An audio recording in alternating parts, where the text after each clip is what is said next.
이제 하나님의 말씀을 함께 보도록 하겠습니다. 오늘 우리에게 주시는 하나님의 말씀은 예레미야 33장 1절부터 9절까지 말씀입니다. 구약 성경 1105면에 있습니다.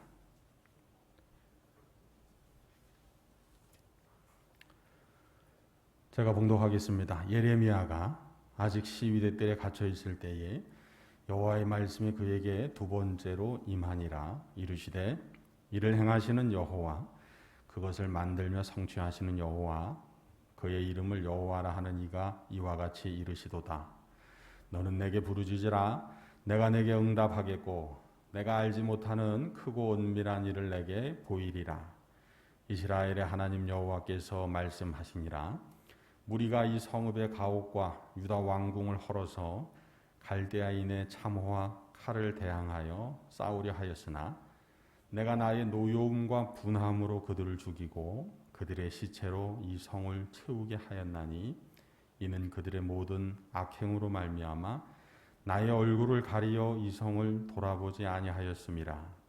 그러나 보라, 내가 이 성읍을 치료하며 고쳐 낫게 하고 평안과 진실이 풍성함을 그들에게 나타낼 것이며 내가 유다의 포로와 이스라엘의 포로를 돌아오게 하여 그들을 처음과 같이 세울 것이며 내가 그들을 내게 범한 그 모든 죄악에서 정하게 하며 그들이 내게 범하며 행한 모든 죄악을 사할 것이라.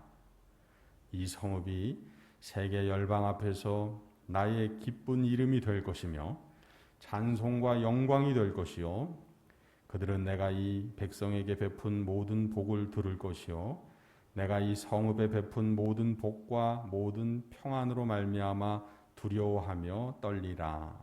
아멘. 할렐루야. 우리 한 주간 어떻게 지내셨습니까? 더위는 조금 가신 것 같은데요. 어제가 입추였습니다. 벌써 이제 가을의 문턱에 들어섰다고 하는 입추인데요. 내일인가요? 모레가 말복인 것 같은데 참 무덥고 힘든 여름 건강하게 평안하게 잘 살아주셔서 감사합니다. 연세 있으신 분들도 계신데 이런 말이 신뢰가 될 수 있는데 저는 요즘 깜빡깜빡할 때가 있습니다. 기억이 특별히 어디 대형 마트를 갔을 때 주차를 했다가 그 주차 위치를 기억하고 외웠다고 생각했는데 좀 시간이 지나고 다시 왔을 때 기억을 못하는 경우가 가끔 있습니다. 그래가지고 조금 애를 먹은 적이 있는데요. 이 기억이라는 게 무엇입니까? 바로 연결입니다. 연결되어 있는 것. 내 차를 주차한 곳과 내가 연결되어 있기 위해서 기억을 해야 되는데 이 기도라는 게 바로 그런 것입니다. 기도는 연결입니다. 내 상황과 하나님의 말씀을 연결하는 것. 그게 바로 기도입니다. 요즘을 5G 시대라고 합니다. 5번째 세대. 이 통신 장비에 관해서 1세대, 2세대, 3세대, 4세대 지나고 이제 5세대라는 겁니다. 그래서 5G라고 하는데 이 5세대 통신이 중요한 건 왜 중요하냐? 우리가 초연결 사회로 갈 수 있는 기술적인 바탕이 되기 때문입니다. 자, 그러면 초연결 사회는 뭐냐? 간단합니다. 사람이 사람과도 연결되고 또 사물과도 연결되고 모든 것과 연결된다라는 겁니다. 아주 간단한 거죠.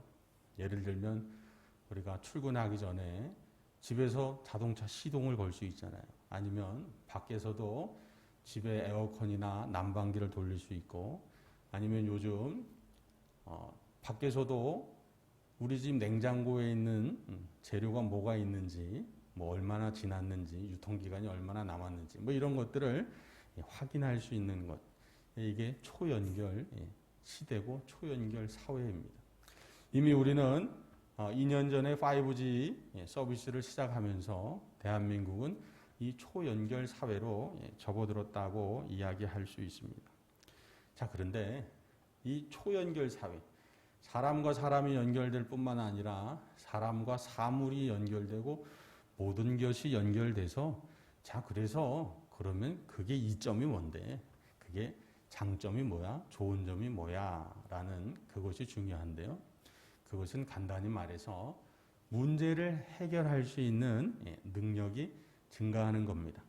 사람이 가진 능력이 아주 증가되어지는 겁니다. 예를 들면 아까도 말씀드렸지만 내가 차에 가지 않고도 차에 시동을 켜고 차에 난방을 켜고 뭐 이럴 수 있는 거예요. 내 능력이 증가하는 겁니다. 옛날에 그런 CF가 있었죠. 마라도에 짜장면을 배달 가면서 짜장면 시키신 분 하는 그런 광고가 있었는데 뭐 그런 겁니다. 마라도에서.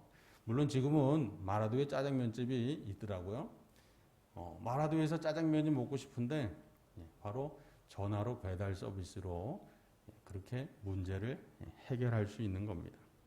뭐 이런 건 우리의 기호이고 선택일 수 있는데 정말 중요한 건 오늘도 여기 우리 교회 위에 이천일 아울렛 건너편에 제가 시계 배터리를 사러 갔는데 구급차가 와 있고 소방차가 와 있고 뭐 사다리차가 와 있어요. 그래서 무슨 일이 났나 보다. 불이 났나? 불이 난 것 같지는 않은데 하여튼 사람을 이렇게 구조하고 있더라고요. 그런 겁니다. 내가 막 위험에 처해 있는데 산에서 조난을 당했는데 어딜 다쳤어요. 걸을 수가 없어요.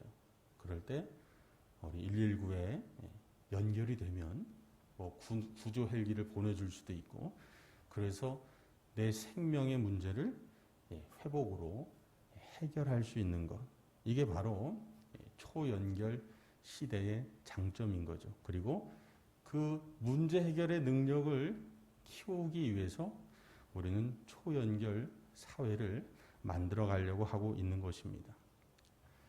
여러분, 저와 여러분은 사실 믿음을 갖는 순간 놀랍게도 이미 초연결 그런 시대를 살고 있는 사람들입니다. 왜냐하면 눈에 보이지 않지만 살아 역사하시는 분, 하나님 아버지와 연결되어 살아가기 때문입니다. 그리고 우리는 하나님 아버지와 연결될 때에 우리가 가진 삶의 문제를 해결하는 능력이 놀랍도록 증가되고 향상됨을 우리는 겪어왔고 또한 누려왔고 앞으로도 그렇게 해나가게 될 것입니다. 사람이 무엇과 연결되지 않으면, 특별히 요즘은 정보와 연결되지 않으면 실수를 할 수 있어요. 경제적으로 뭐 손해를 볼 수 있어요. 여러 가지 혜택을 누리지 못할 수 있어요. 제가 겪은 경험담 중에 아까 제가 마라도 얘기를 했는데 한 10년이 넘은 것 같은데요. 배 타고 마라도를 한번 간 적이 있습니다. 마라도를 갔는데 마라도 가면 뭐가 있죠? 가보신 분 알겠지만 등대가 있습니다. 그리고 또 성당이 있어요. 그리고 마라도 선착장에서 탁 내리면 조금 언덕을 올라가다 보면 제 기억으로는 꽤 예뻐 보이는 그런 화장실이 있었습니다. 제가 그때 마라도에 탁 도착했을 때 이 소변이 말해서 내리자마자 확 달려갔습니다. 이 화장실을 달려가는데 저만치 화장실이 보이는데 딱 보이니까 남자 소변기가 보입니다. 그래서 거기가 남자 화장실이니까 확 들어갔어요. 딱 들어갔는데 그런데 느낌이 이상합니다. 분명히 남자 소변기가 있는데 이쪽을 보니까 여기는 다 여자 화장실처럼 구조가 돼 있어요. 칸막이가 다 돼 있는 거예요. 그리고 그 하나밖에 남자 소변기가 없는 겁니다. 그래서 느낌이 이상해서 얼른 다시 나왔어요. 나와서 표지판을 봤더니 표지판이 분홍색에 치마가 그려져 있는 겁니다. 그래서 큰일 날 뻔했다 싶었습니다. 그래서 이제 돌아서 남자 화장실 가서 사용을 한 적이 있는데 그러면서 마라도를 돌면서 그런 생각이 됐어요. 참 엄마랑 같이 오는 남자 아이를 데리고 오는 그런 엄마들을 배려해서 그렇게 해놨나 보다라는 그런 생각이 들더라고요. 자, 제 이 설교를 들으신 분, 제 이야기를 들으신 남성분들은 마라도 갈 때 아마 저처럼 실수하지 않으실 것 같아요. 자, 이런 겁니다. 정보와 연결돼 있으면 내가 실수를 하지 않을 수 있고 내 능력을 더 발휘할 수 있고 그런 거죠. 이 초연결, 누구와 연결되어 있느냐, 무엇과 연결되어 있느냐에 따라서 우리의 능력은 달라지는 것입니다. 우리가 핸드폰, 스마트폰이라고 그러죠. 이 스마트폰을 쓰면서 내가 사용할 수 있는 이 인터넷 이 용량이 얼마나 되느냐에 따라서 가격이 달라지죠. 왜냐하면 이 사람이 정보와 얼만큼 오래 얼마나 빨리 연결될 수 있느냐에 따라서 통신사에서 받는 요금이 다르기 때문입니다.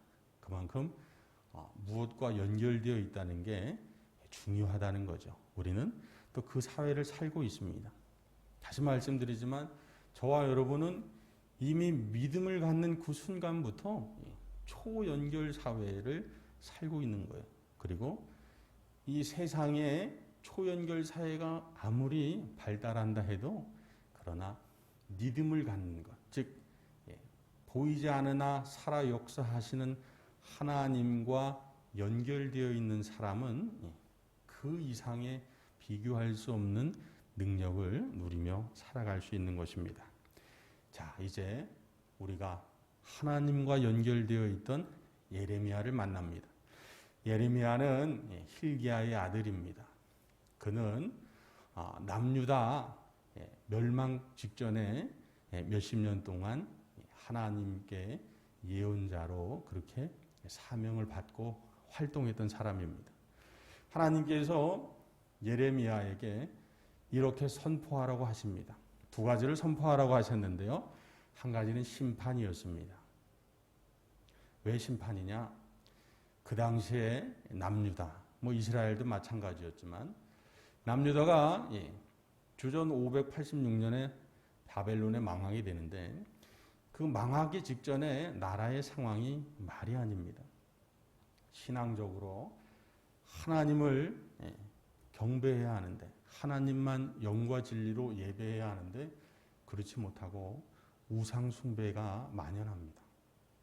그리고 삶 속에서는 가난한 사람, 과부와 고아와 나그네와 같은 어려운 사람들을 돌보는 것이 아니라 그들을 이용하고 착취하는 불의가 팽배한 그런 사회였습니다. 그렇기 때문에 하나님께서는 예레미야를 통해 심판을 선포하라 하십니다. 그래서 예레미야가 심판을 선포하죠. 왕에게도 이야기하고 모든 나라를 다스린 사람들에게 하나님의 심판을 선포합니다. 그 하나님의 심판의 구체적인 내용은 다른 강대국을 통해서 이 남유다를 멸망시키겠다는 겁니다. 심판하시겠다는 겁니다. 그걸 왕에게 선포하니까 그걸 좋아할 통치자들이 어디 있습니까? 그래서 결국 예레미야는 시위대 뜰에 갇히게 됩니다. 감옥에 갇힌 거죠. 그런 어려운 상황 속에서 예레미야는 실질적으로 바벨론 군대가 와서 남유다의 그 수도 예루살렘을 포위하고, 여러분 포위가 일어나면 어떤 일이 발생합니까? 양식이 끊기잖아요. 그럼 그 안에서 기근이 발생하는 거죠. 굶주림이 발생하는 거죠. 물자가 부족하는 그런 현상들이 발생하겠죠. 그렇게 포위당하고 그러다 결국 예루살렘 모든 것들을 파괴하는 그런 일이 벌어집니다. 그리고 최후에 이 남유다 예루살렘 백성들이 포로로 끌려가는 그러한 일이 벌어지는 거죠. 바로 그 시절을 살아간 사람, 그 사람이 예레미야입니다. 자, 그런데 하나님께서 심판만 선포하라 하신 게 아니고 회복도 선포하라고 말씀하십니다. 심판은 그럴 수도 있겠다 싶어요. 그런데 인간적인 생각에 하나님께서 예레미야를 통해서 선포하시는 회복은 이게 말이 되나 싶습니다. 회복의 내용은 이렇습니다. 예레미야에게 70년의 포로 생활이 지난 이후에 이곳으로 다시 돌아오게 할 거라고 말씀하십니다. 그리고 그러면서 자기 숙부로부터 숙부에게도 하나님께서 명령하시고 예레미야에게도 말씀하셔서 지금 포로로 끌려가려고 하는 직전인데 밭을 사라고 말씀하십니다. 밭을 사라고. 지금 남의 나라 땅이 되면 이 땅이 내 밭이 될지 안 될지 모르는 그런 상황인데, 그게 되겠어 하는 그런 상황인데 그 밭을 사라고 말씀하십니다. 그리고 하나님께서 말씀하신 대로 예레미야는 그 밭을 사요. 왜요? 하나님의 회복을 그는 믿었기 때문입니다. 하나님과 그는 연결되어 있었기 때문입니다. 자, 그러면서 이제 오늘 말씀 33장이 시작되는 것입니다. 예레미야에게 하나님의 말씀이 두 번째 임해서 말씀하시기를, 일을 행하시는 여호와, 그것을 만들며 성취하시는 여호와, 그 이름을 여호와라 하시는 이가 이르시도다. 너는 내게 부르짖으라. 내가 내게 응답하겠고 내가 알지 못하는 크고 은밀한 일을 내게 보이리라 라고 말씀하십니다. 뭘 하라는 거예요? 요약하면 부르짖으라는 겁니다. 지금 포위당했고 파괴되고 그리고 포로로 끌려가기 직전의 그 상황, 절망 중에 절망이죠. 그 정말 참담한 상황. 지금의 전쟁도 비참하지만요, 참 옛날에 그러한 전쟁, 그리고 전쟁포로 정말 비참했습니다. 역사적인 자료들을 보면 정말 인간성이라는 게 없잖아요. 끌려가는 거예요. 끌려가다가 병들어 죽거나 굶어 죽거나 맞아 죽거나 하는 사람이 태반입니다. 그러한 절망의 상황 속에서 예레미야를 통해서 하나님께 해법을 주셔요. 해결의 능력을 주셔요. 그건 한 가지였습니다. 뭐냐면 부르짖으라라는 것이었습니다. 참 아무것도 할 수 없을 것 같아요. 다 모든 것이 파괴되고 가족은 죽었고 그리고 나는 포로로 끌려가는 그런 상황에 나는 이제 아무것도 할 수 없을 것 같아요. 그런데 하나님께서 할 수 있는 한 가지를 가르쳐 주시는 겁니다. 그게 뭐냐면 부르짖으라는 겁니다. 기도하라는 겁니다. 제가 신방을 다녀보면 정말 아픈 분들, 이제 정말 임종 직전인 분들, 그분들을 뵈면서 정말 깨닫는 것이 있습니다. 그건 뭐냐면 하나님께서 마지막까지 기도할 수 있는 능력을 주셨구나라는 겁니다. 마지막까지 기도를 통해 하나님과 연결되고 천국과 연결될 수 있는 능력을 주셨구나라는 것입니다. 아무것도 할 수 없을 것 같은 그때에도 할 수 있는 한 가지는 있다는 거예요. 그게 뭐냐면 부르짖는 겁니다. 기도하는 거예요. 하나님께서 예레미야를 통해 그걸 가르치십니다. 그리고 기도하는 사람, 부르짖는 사람에게는 크고 은밀한 일을 보이시겠다고 말씀하셔요. 오늘 말씀에 크고 은밀한 일이 무엇이냐가 분명히 나와 있는데, 그건 첫 번째는 사해 주시겠다는 겁니다. 너희들을 죄를 용서해 주시겠다. 남유다 이스라엘의 죄는 무엇이었습니까? 우상 숭배와 그리고 불의를 행하는 거였어요. 하나님께서 제일로 싫어하는 그런 죄를 지었는데 그 죄를 부르짖는 사람, 기도하는 사람에게는 사함을 주시겠다라고 말씀하십니다. 신앙인이 하나님의 자녀로서 살아가면서 제일 큰 은혜가 무엇인지 아시죠? 그건 매일매일 하나님께, 예수 그리스도께 보혈로 씻김 받는 겁니다. 우리의 죄를, 우리의 연약함을 사함 받는 것. 그런데 그 은혜를 기도하는 사람에게 주시겠다라고 말씀하십니다. 그리고 또 한 가지 오늘 말씀을 보면 하나님께서 부르짖는 그 사람에게는 평안과 진실함을 주시겠다라고 말씀하셔요. 평안과 진실함이 풍성함을 부르짖는 그 사람에게 주시겠다고 말씀하십니다. 이건 포로로 끌려가는 사람에게 70년의 언제 끝날지 모를 포로 생활을 하고 있는 사람에게 정말 크고 은밀한 것입니다. 절대로 있을 것 같지 않은 것, 절대로 내 눈앞에 나타날 것 같지 않고 되어질 것 같지 않은 그 크고 은밀함이 기도하는 사람에게는 하나님께서 보여주시겠다는 겁니다. 평안과 진실의 충만함입니다. 사랑하는 성도 여러분, 우리가 인생을 조금이라도 살아봐서 알잖아요.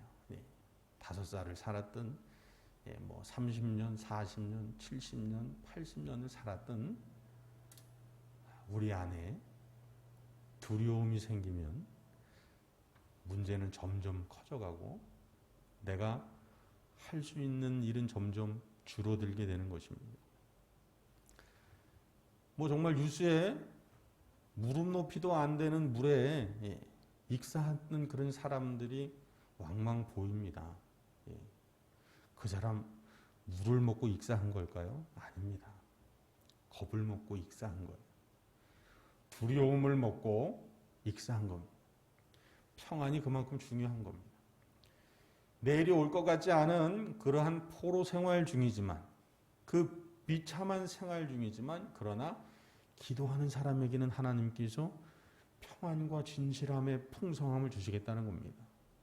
자, 그러면 우리가 살아오는 인생 속에서, 이제 앞으로 살아갈 인생 속에서 혹시 이러한 포로된 것 같은 그러한 어려움과 절망의 상황이 있다면 그때 우리도 기도해야 합니다. 하나님께서 주신 단 한 가지 유일한 열쇠, 부르짖어야 합니다.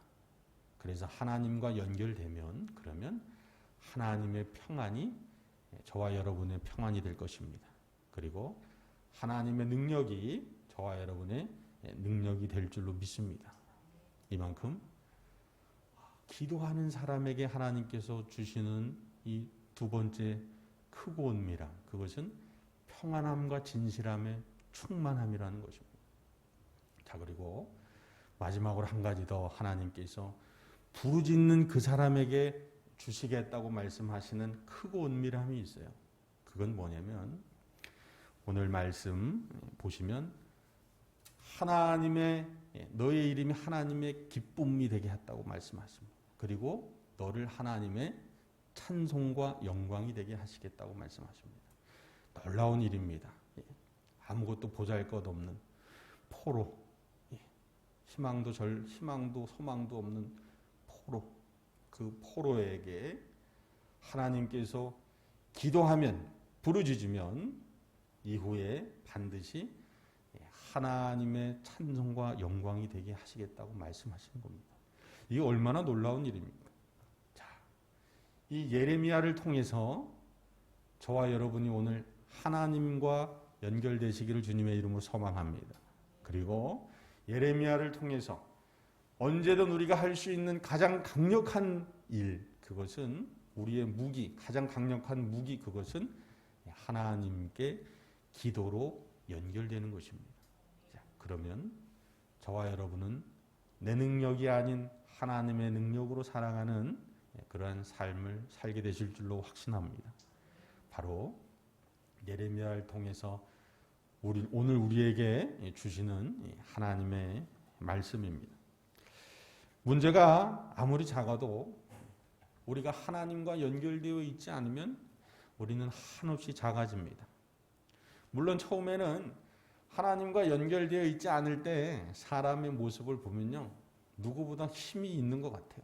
그게 자만이거든요. 교만이거든요. 그게 만용이거든요. 내가 하나님과 연결이 안 되어 있는데 처음에는 누구보다 힘이 센 것 같아요. 그러나 그 시간은 잠깐 지나갑니다.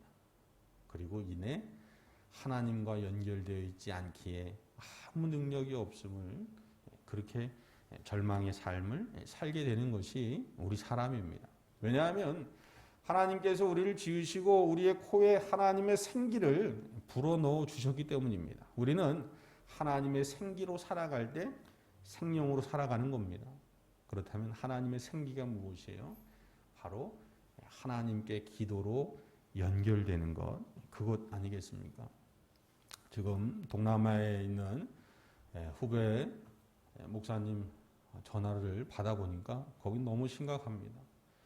코로나 변이가 막 확산되면서 지난번에도 말씀드렸는데 뭐 하루 확진자가 6만 명 이상 계속 늘어나는데 교인 중에도 오늘 누가 확진되고 또 내일 누가 확진되고 그런다는 거예요. 그리고 이번 주에 교인분 중에 한 분이 코로나 확진이 됐는데 이 산소 포화도가 낮아서 그래서 비행기로 응급으로 한국으로 그렇게 보냈다는 겁니다. 그 비용이 1억 2천만 원이래요. 물론 다행히 회사에서 그걸 감당해 주었다고 하는데 그러면 돈이 문제겠어요? 사람의 생명인데. 자, 이렇게 코로나 확진된 사람이 제일 찾는 급한 게 있어요. 그게 뭐예요? 산소통입니다. 산소통. 이 산소 포화도가 낮아지면서 사람이 산소와 연결이 되어야 이 생을 계속할 수 있는데 그러지 못하면 결국은 고통 속에 삶을 다할 수밖에 없는 겁니다. 그게 우리 이 인간의 존재인데 저와 여러분은 그보다 더 귀한 것, 하나님께 기도로 연결되셔서 하나님께 부르짖어 천국으로 연결되셔서 하나님의 능력으로 살아가시는 그러한 복을 누리시기를 주님의 이름으로 소망합니다. 또한 이 귀한 복, 가장 쉬운 것이지만 가장 강력한 복, 기도하는 복, 항상 기도하는 그런 복을 누리시기를 주님의 이름으로 축복합니다. 기도하시겠습니다. 거룩하신 하나님 아버지, 너는 내게 부르짖으라. 내가 내게 응답하겠고 내가 알지 못하는 크고 은밀한 일을 내게 보이리라. 말씀하시고 약속하신 분, 그분이 일을 행하시는 하나님이시고 그것을 만들며 성취하시는 하나님이시고 그 이름을 여호와라 하시는 하나님이심을 보게 하셨사오니 이제 믿고 언제든 항상 부르짖어 기도하게 하옵소서. 그리하여 언제든 내게 하나님의 능력이 충만케 하여 주옵소서. 삶에 많은 문제들이 있습니다. 관계의 문제, 또한 일터의 문제, 또 질병과의 문제, 경제적인 문제, 모든 문제 속에서도 부르짖어 기도하는 다음의 모든 성도들 되게 하여 주시사 하나님의 능력으로 승리하며 오늘 말씀의 약속처럼 평안이 풍성하게 하여 주옵시고 또한 하나님의 영광과 찬송으로 살아갈 수 있도록 은혜 베풀어 주옵소서. 감사하며 우리 구주 예수 그리스도의 이름으로 기도드립니다. 아멘.